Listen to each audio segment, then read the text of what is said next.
ربنا هب لنا من أزواجنا وذرياتنا قرة أعين واجعلنا للمتقين إماما. وقال تعالى: وإن تعدوا نعمة الله لا تحصوها صدق الله العلي العظيم.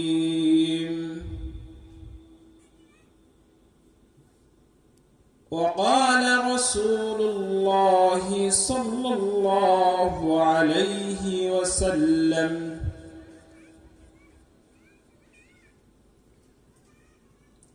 خيركم من تعلم القرآن وعلمه،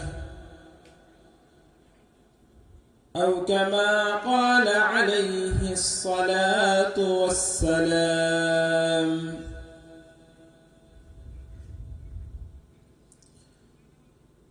محترم हाज़रीन, मुअज़्ज़ज़ उलमाए किराम,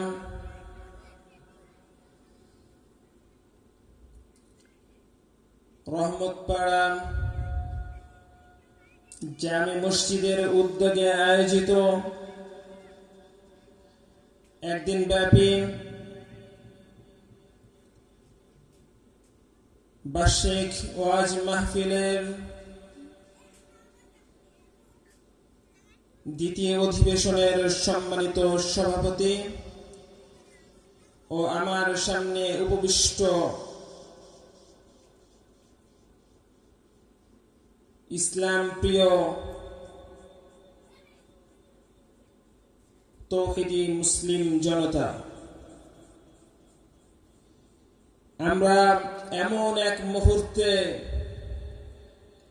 শীতের এক রজনীতে আসমানের নিচে জমিনের উপর আমরা একত্রিত হয়েছি, যে মুহূর্তটাতে পৃথিবীর চতুর্দিকে শুধু গুনাহের সয়লাব। আল্লাহ রাসূল সাল্লাল্লাহু আলাইহি ওয়াসাল্লাম যখন এই পৃথিবীর বুক থেকে বিদায় নিয়ে যাবেন, তার পূর্বে উম্মতকে নসিহা স্বরূপ, ওসিয়ত স্বরূপ কিছু কথা বলে গিয়েছিলেন। যেমন আমরা মানুষরা যখন আমরা বুঝতে পারি যে আমাদের মৃত্যু অতি সন্নিকটে, এমত অবস্থায় আমরা আমাদের আস্থাভাজন, আমাদের সন্তান সন্ততি, আমাদের আত্মীয় স্বজনদেরকে কাছে নিয়ে আমরা তাদেরকে কিছু ওসিয়ত নসিহত করে থাকি। আমাদের প্রিয় নবী উম্মতের জন্য এমন কিছু নসিহত করে গিয়েছেন। রাসূলুল্লাহ সাল্লাল্লাহু আলাইহি ওয়াসাল্লাম বিদায় হজের ভাষণে দুইটি কথাকে খুব গুরুত্ব দিয়ে বলেছিলেন, তোমরা যেখানেই থাকো, যেভাবেই থাকো, যত মত যত দল আসুক না কেন, তোমরা আল্লাহ তাআলার কালাম এবং আমার সুন্নাহ তথা হাদিসের অনুসরণ করবা।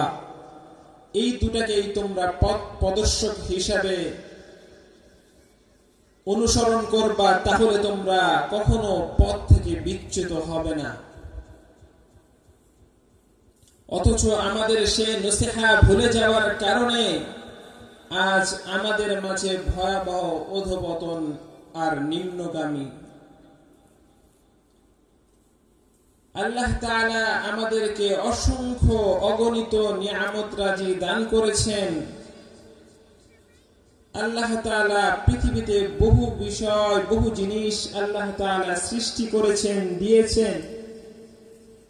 তন্মধ্যে সবচেয়ে উত্তম আর সবচেয়ে শ্রেষ্ঠ হচ্ছে আশরাফুল মাখলুকাত তথা মানব। আল্লাহ তাআলা পৃথিবীর বুকে সবচেয়ে দামি বস্তু হিসাবে মানুষকেই সৃষ্টি করেছেন। আমরা লক্ষ্য করলে দেখতে পাই যে পৃথিবীতে যত বস্তু আছে, আল্লাহ তাআলার সৃষ্টি যত মাখলুকাত আছে, আল্লাহ তাআলা সবগুলোকেই মানুষের তাবে করে দিয়েছেন, মানুষের খাদেম বানিয়ে দিয়েছেন।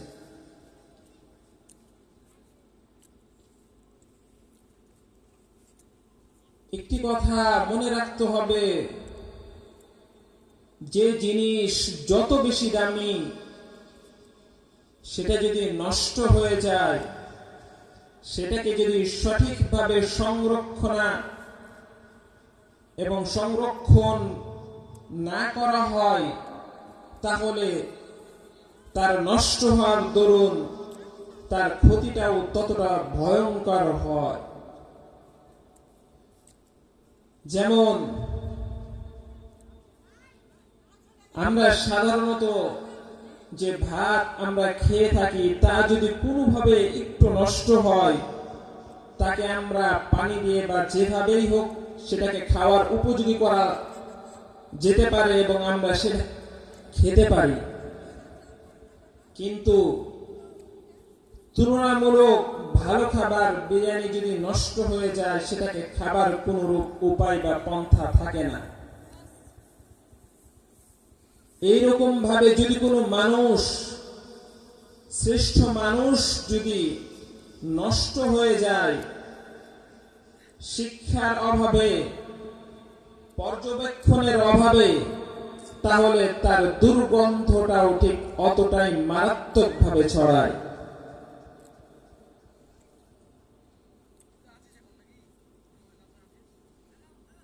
এই কারণেই আল্লাহ তাআলা এবং আল্লাহ তাআলা এই মানুষদেরকে সুন্দর এবং আদর্শ মানুষ হিসাবে গড়ে তোলার জন্য যুগে যুগে লক্ষাধিক আম্বিয়া ইকরাম এই পৃথিবীর বুকে প্রেরণ করেছেন, শুধুমাত্র মানুষকে মানুষ হিসাবে, আদর্শ মানুষ হিসাবে রূপান্তরিত করার জন্য।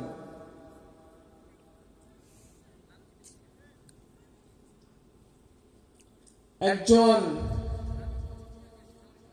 পিতামাতার কাছে সবচেয়ে দামি বস্তুই হচ্ছে সন্তান।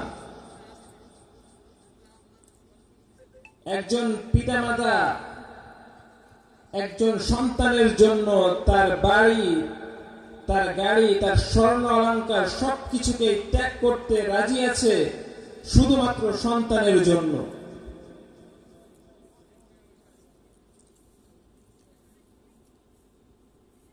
যদি সন্তানটি নেককার হয়, এর খুশবু, এর উপকৃত এবং এর থেকে যে ফায়দা, এটা কবর পর্যন্ত পিতামাতা শুধু নয়, পুরা জগৎবাসী পেতে থাকে।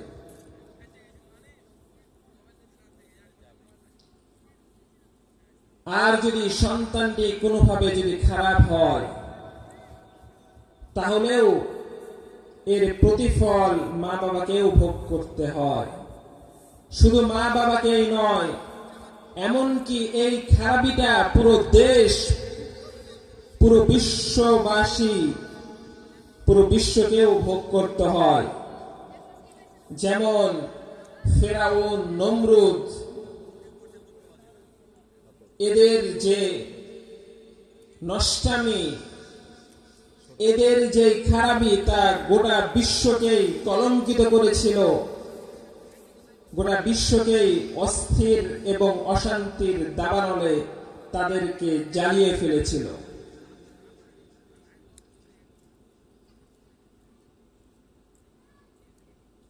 আমরা তো আমাদের সন্তানদেরকে নিয়ে অনেক চিন্তা ভাবনা করি, তাদেরকে উচ্চ শিক্ষায় শিক্ষিত করার জন্য চেষ্টা প্রয়াস চালায়, কিন্তু তাদের আখিরাত আর তাদের দ্বীন বিষয়ে আমরা বড় গাফেল।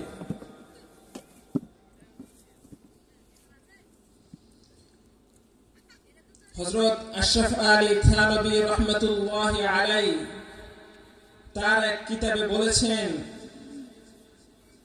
পৃথিবীতে সবচেয়ে নিকৃষ্টতম বাবা মা হচ্ছে দুই প্রকারের। তিনি তিন প্রকারের ভাগ করেছেন, তার মধ্যে দুই প্রকার হচ্ছে সবচেয়ে নিকৃষ্ট। প্রথম নাম্বার হচ্ছে যারা সন্তানকে জন্ম দেওয়ার পরে সন্তানের বিষয়ে একেবারে বেখবর হয়ে যায়। সন্তান রিকশা চালাইলো, নাকি সন্তান ডাকাত হইলো, নাকি সন্তান চুরি করলো, নাকি সন্তান কোনো মার্ডার করলো, কোনো বিষয়ে তাদের কোনো চিন্তা চেতনা, কোনো চিন্তা ফিকির থাকে না। এই পিতামাতা হচ্ছে পৃথিবীর বুকে সবচেয়ে নিকৃষ্ট পিতামাতা। আরেক প্রকারের পিতামাতা হচ্ছে যে পিতামাতারা সন্তানকে তো শিক্ষা দেয়, সন্তানকে তো টাকা পয়সা খরচ করে উচ্চ শিক্ষা তো প্রদান করে, কিন্তু রুহানিয়াতের যে শিক্ষা, যে সুশিক্ষা একটা মানুষকে আদর্শ মানুষ হিসাবে গড়ে তুলতে পারে, সে শিক্ষা তার সন্তানকে তার পিতামাতা প্রদান করে না। সন্তানকে তো টাকা খরচ করে ডাক্তার ইঞ্জিনিয়ার বানায়, সন্তানকে তো টাকা খরচ করে ব্যারিস্টার আরো কত ডিগ্রিধারী একটা সন্তান হিসেবে সমাজের সামনে উপস্থাপন করে তো ঠিকই, কিন্তু মূল যে শিক্ষা, সে ইসলামী শিক্ষা সন্তানকে না দেওয়ার কারণে এই সন্তানটাই তখন হয়ে যায় নামধারী মানুষরূপী শিক্ষিত জানোয়ার, শিক্ষিত ডাক্তার,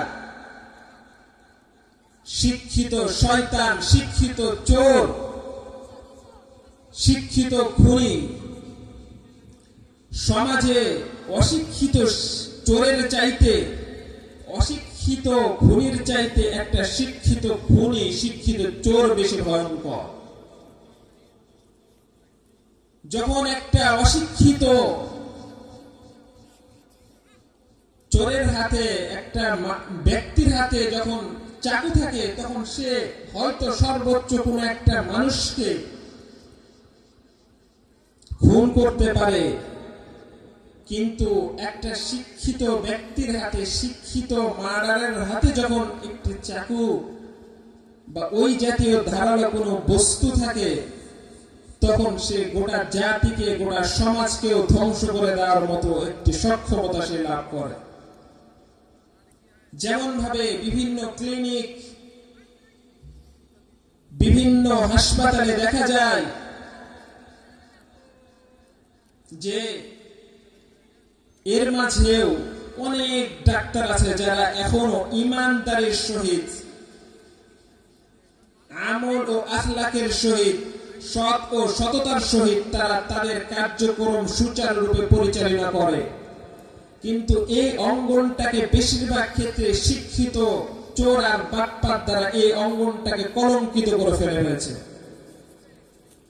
শিক্ষিত খুনি কতটা ভয়ঙ্কর হতে পারে, যেমন কিছুদিন পূর্বে একজন আমাদের বাংলার তরুণ প্রতিভা, যে আগামীর রাষ্ট্রনায়ক, তরুণদের উজ্জীবিত করার মতো কণ্ঠ, বলিয়ান কণ্ঠ যার কণ্ঠে ছিল, নির্ভীকভাবে দেশপ্রেমিক, দেশকে ভালোবাসত, এমন একজন ব্যক্তি ছিলেন উসমান হাদি। তাকে খুন করেছে একজন প্রশিক্ষিত শিক্ষিত খুনি। দ্বিতীয় নম্বরে যে পিতামাতার কথা আশরাফ আলী থানভী রাহমাতুল্লাহি আলাইহি বলেছেন, সেটা হচ্ছে ওই পিতামাতা যে পিতামাতা সন্তানকে জন্ম দেওয়ার পরে শিক্ষা তো দেয়, তবে সুশিক্ষায় সুশিক্ষিত করে না, বরং দুনিয়াবি কিছু শিক্ষা, জাগতিক শিক্ষায় শিক্ষিত করে তাদেরকে শিক্ষিত শয়তান আর শিক্ষিত জানোয়ার বানায়।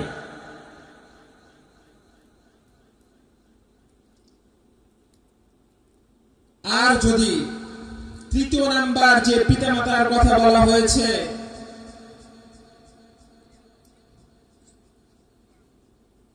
সেই পিতামাতার কথা বলা হয়েছে যে যারা সন্তানকে মাদ্রাসা এবং ইসলামী শিক্ষায় শিক্ষিত করে তারা হচ্ছে পৃথিবীর বুকে সবচেয়ে শ্রেষ্ঠ মা বাবা। এখন প্রশ্ন আসতেই পারে যে সমস্ত সন্তানকে কি আমাদের মাদ্রাসায় পড়াইতে হবে? বিষয়টা মোটেও এমন নয়। আপনি শুধু আপনার সন্তানকে অল্প কিছু, যতটুকু তার আগামী জীবন পরিচালনা করার জন্য ইসলামী শিক্ষা প্রয়োজন, ততটুকু আপনি তাকে সে শিক্ষাটা দান করেন। আপনি তাকে মাদ্রাসার বারান্দায় ঘুরাইয়া নেন, সে আর যাই হোক কখনো শিক্ষিত শয়তান, শিক্ষিত ডাকাত, নাস্তিক, মুরতাদ হতে পারে না। আমরা তো সন্তানদেরকে নিয়ে অনেক ভাবনা ভাবি, কিন্তু ইহুদি নাসারা কর্তৃক আমাদের সামাজিক ব্যবস্থাকে ধ্বংস করার জন্য যে এক নীল নকশা বাস্তবায়ন করা হয়েছে, সে ব্যাপারে আমরা বিন্দু মাত্র ওয়াকিফ না, আমরা একেবারে বেখবর।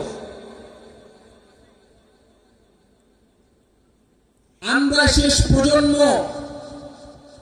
যে প্রজন্মরা সকালবেলা শীতের সকালেও মা বাবার ধমকি খেয়ে বক্তব্যের দিকে পা বাড়িয়েছে, মসজিদে গিয়ে কায়দা আমপারা থেকে শুরু করে জীবনকে প্রচলন করার জন্য, জীবনকে সামনে এগিয়ে নেওয়ার জন্য ইসলামী দিক নির্দেশনা মক্তব থেকেই পেয়েছে। কিন্তু এই প্রজন্মের বড় দুর্ভাগ্য যে অধিকাংশ ছেলে মেয়ে মক্তব নামক সেই সুশিক্ষা থেকে আজ বঞ্চিত। কেজি স্কুল নামে যে স্কুল চালু করা হয়েছিল তার অন্যতম একটি কারণ ছিল হচ্ছে সন্তানদেরকে মক্তব থেকে বিরত রেখে নাস্তিক মুরতাদ বানানোর একটি ভয়ঙ্কর পায়দারা। এই সন্তানগুলাই বড় হয় এতটাই ভয়ঙ্কর হয়, এতটাই ভয়ঙ্কর হয়, যেমন কিছুদিন পূর্বে আমাদের স্বৈরাচারী যে যন্ত্রণা দিয়ে গেছে তা আমরা সকলেই হাড়ে হাড়ে উপলব্ধি করেছি। আর যদি সন্তানের মতো সুসন্তান হয়, মানুষ যদি আদর্শ মানুষ হয়, তাহলে একজন আল্লামা আজিজুল হক, একজন মামুনুল হক, একজন আল্লামা আহমদ শফি রহমাতুল্লাহি আলাইহি যারা যুগকে পরিবর্তন করতে, মানুষদেরকে ন্যায়ের পথে রাহবার হওয়ার জন্য একজন যথেষ্ট। যে কথা বলতেছিলাম যে আমাদেরকে আমাদের সন্তান কোথায় মিশতেছে, কি শিখতেছে, কি পড়তেছে, এটাকে নজরদারি করা আমাদের জন্য অত্যন্ত গুরুত্ব। যেমন হাসিনার সময় একটা জিনিস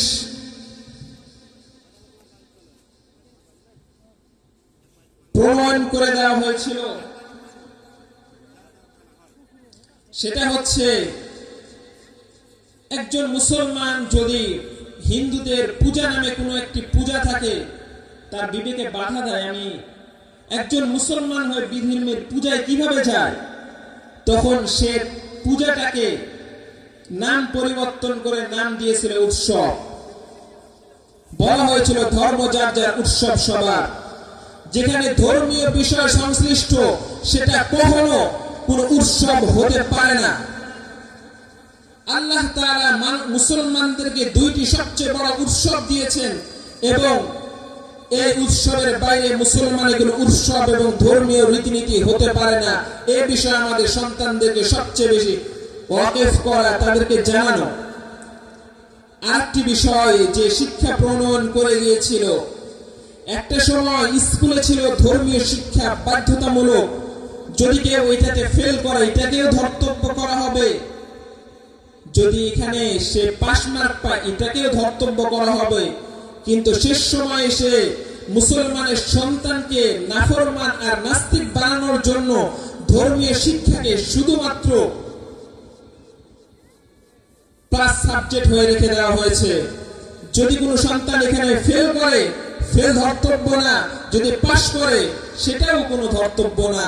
এই সাবজেক্ট কোনো মুসলমানের সন্তান পড়তে পারে না। আর তার চাইতে সবচেয়ে ভয়ঙ্কর একটি নতুন ষড়যন্ত্র, তা হচ্ছে প্রতিটা প্রাইমারি স্কুল, বিশ্ববিদ্যালয় কিংবা হাই স্কুলে গানের শিক্ষক নিয়োগ দেওয়া সবচেয়ে বড় একটি ফিতনা। তার অন্যতম কারণ হলো, একটা সময় সন্তান আপনার কাছে এসে চাইতো, বাবা আমাকে কলম কিনে দাও, আমাকে খাতা কিনে দাও, আমাকে বই কিনে দাও। কিন্তু ওই সন্তানটাই আপনার কাছে আসে যদি এই শিক্ষা প্রণয়ন যদি বাস্তবায়িত হয়, তাহলে আপনার কাছে খাতা কলম নয়, হারমোনিয়াম, গিটার আর তবলা চাইবে। তখন আর সিনেমা, থিয়েটার হল কিংবা মন্দিরে গিয়ে আপনাদেরকে আর গান শোনার প্রয়োজন নয়, বরং আপনার বাসাটাই একটা মন্দিরে রূপান্তরিত হবে। আর যে বাসা মন্দিরে আর গান বাজনার আওয়াজ চলবে, সে ঘরে, সে বাসায়, সে সমাজে কখনো বরকত আর রহমতের ফেরেশতা আসবে না। আমরা যে প্রজন্মকে রেখে যাচ্ছি, এই প্রজন্মের ব্যাপারে আমরা অনেক সচেতনতা এবং অনেক খবরদারি করি। যেমন ভাবে আমার সন্তানকে মানুষ করা আমার দায়িত্ব, ঠিক তেমনি ভাবে তার বন্ধু বান্ধব, তার শিক্ষা, সিলেবাস এগুলো সম্পর্কে ওয়াকিফ হওয়া, জ্ঞান রাখা আমার দায়িত্ব, কর্তব্য। আল্লাহ তাআলা পৃথিবীর সবচেয়ে দামি সৃষ্টি, দামি বস্তু মানুষ, আমাদের সন্তান, আমাদের প্রজন্মের ব্যাপারে আমাদেরকে বিচক্ষণতার সহিত তাদেরকে ইসলামী শিক্ষা সহ তাদের যাবতীয় শিক্ষা আল্লাহ তাআলা আমাদেরকে ইসলামের আলোকে নেওয়ার তৌফিক দান করুন এবং আমাদের আগামী জীবন ইসলামের আলোয় যত আলোকিত করতে পারি সেই তৌফিক আল্লাহ তাআলা আমাদের সকলকে দান করুন। আমিন। ওয়া আখির দাওয়ানা আলহামদুলিল্লাহি রাব্বিল আলামিন।